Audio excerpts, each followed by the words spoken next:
okay, so let's say the Americans engage in those strikes and Iran doesn't do anything in response, and now they're saying the Iranians want to talk.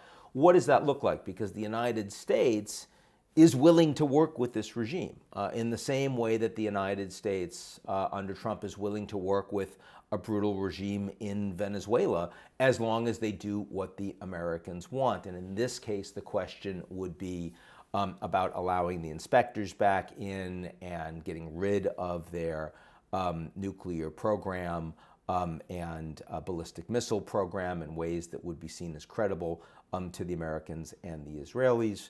Also stop supporting proxies across the region, which have already been beaten and bloodied by Israel and the United States over the course of the past couple of years. And in return for that, you might be able to see some sanctions relief, the only thing that could help the Iranians turn their economy around a bit, and also to provide some support, economic support, for the protesters that right now, and most of these protests are about how crippled the economy has become, how mismanaged. Most of them are not fundamentally about the brutality of the regime, though, of course, the longer this goes on, the more all of these things become conflated.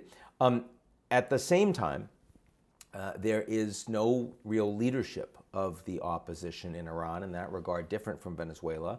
There's also no particular signs, at least now, that the military or the security forces are in any way fragmented. And though the supreme leader, who has been unwilling to engage with the Americans, he's been very hardline, Khamenei, is in his mid-80s and ailing, he also handpicked all the top security leaders, and so far, it doesn't seem to be any sense that they are willing to give him up or go against him.